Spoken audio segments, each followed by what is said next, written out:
Welcome back to Jamaica Made Me Do It, where we talk about all the things that Jamaica has made me do. Today, I want to touch on one that I think is important.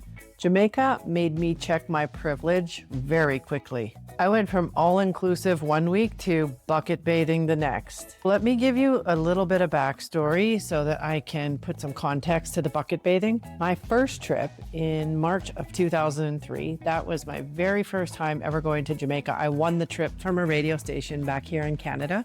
So it was a 5-night, all-inclusive. Everything was taken care of. My food, my transportation. They sent me to Negril, which is a very popular touristy destination. And the purpose of the trip actually was to see a Sean Paul concert. They provided our transportation to and from, and we just basically ate and partied for 5 days straight. And after that first trip, I thought that maybe I had an idea of what Jamaica was about. Then I went back for an opportunity to stay with locals. So that first trip was March 2003.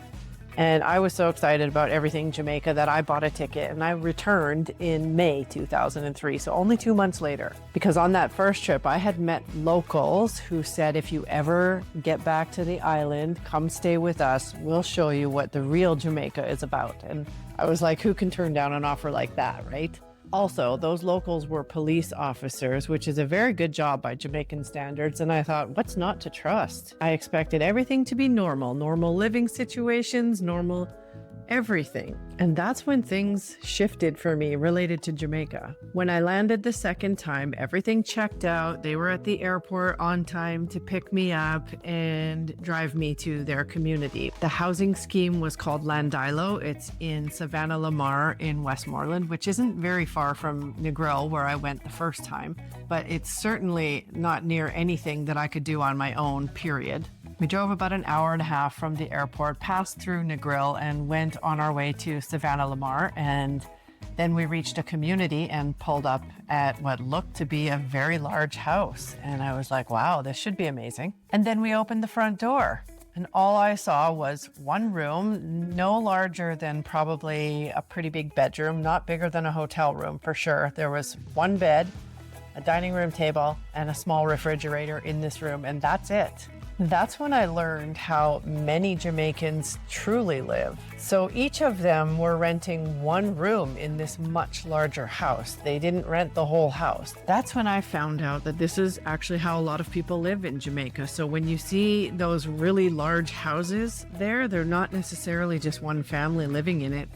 Lots of locals will be renting a room, and then there's a shared kitchen and often a shared bathroom situation. So there's many separate people living in this much bigger shared home. Another pretty funny thing was when I was standing on the veranda of this house looking out into the community streets, there were just donkeys roaming around in the streets. And I was like, this is really funny and cool. Like, where do they live?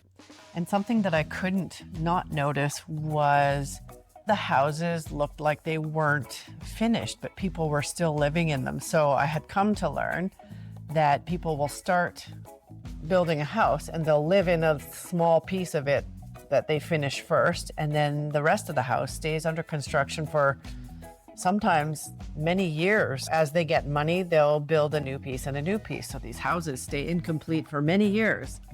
And I thought, this is really cool because, you know, if we could do that back home, everybody could potentially own a house, right?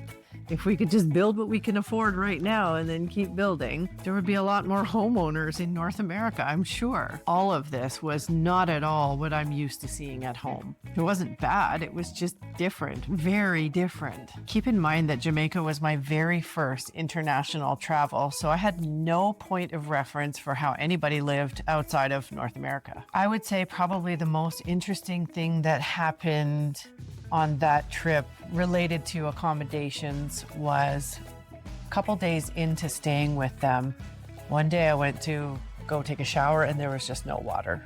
I turned on the shower and nothing happened. And I was like, what the heck? And when I went to tell my hosts, basically all they did was take this big plastic basin, put it under the faucet in the tub, cranked it on and left it so it was drizzling all day long, and they let the basin fill up from a super slow drizzle for most of the day and into the evening. And then later in the evening, we could all use what collected in the basin to basically sponge bathe.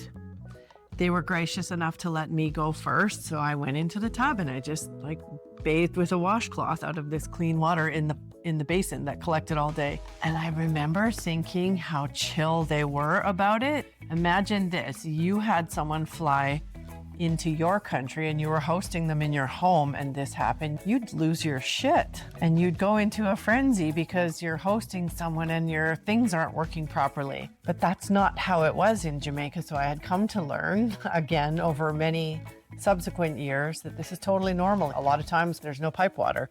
And they have these big plastic water barrels on top of their roofs, and if they're not full or if the water truck didn't show up, then you just have no water. And the coolest thing was there was no complaining, there was no panicking. They just handled it because this is normal life for them. And if you know anybody from Jamaica, they're so chill. They don't panic about anything. While I was staying in that house, I met another lady who lived in another separate room in the house. So it was a young lady and she had a small son living with her. So the two of them shared one room in the house, and I met her in the kitchen one day because I was in the kitchen preparing something for myself. At the time, I had a 10-year-old son and I was a single mom as well. And I remember thinking, this is their way of life.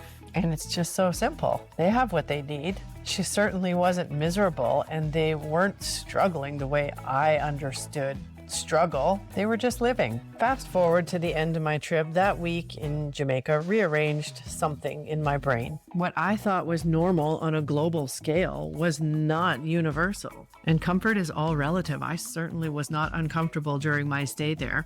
When I went home after that trip, I remember walking back into my quite tiny 2-bedroom little townhouse where I lived with my son and our dog. I remember walking in and seeing it completely differently. It was mine. I had water on demand. I had hot water on demand. We each had our own space. We had our own bedrooms where we could go and shut the door if we wanted alone time. And suddenly our tiny little space at home felt like a lot. I think when you grow up in North America, you don't always realize what you have because it's just normal for us, right? We don't question it. But we do sure as hell compare ourselves to the Joneses next door. And I feel like that's what makes us always want more and want bigger and want better. So when I say that Jamaica made me check my privilege very quickly, it didn't lecture me about privilege or shove it in my face or anything like that. But it certainly showed me an extremely different way of life. And once you've seen it, you can't unsee it. You can't unexperience it because now it's part of your journey. And if you don't go home from an experience like that and be grateful for what you have, there's something wrong with you. I'm sorry. No, I'm not sorry. I would say that second trip to Jamaica was the first thing that made me stop and look at my life a lot differently than I had been. I actually stopped striving for more and better here at home because I instantly knew and felt that I would rather spend my money experiencing more of life in Jamaica. And that's pretty much where it all began for me. If you want to experience more of these moments, please subscribe. And if you know a Jamaica lover, send this video, share this channel with them, because we are just scratching the surface right now. I have millions more stories about what Jamaica made me do. See you next time.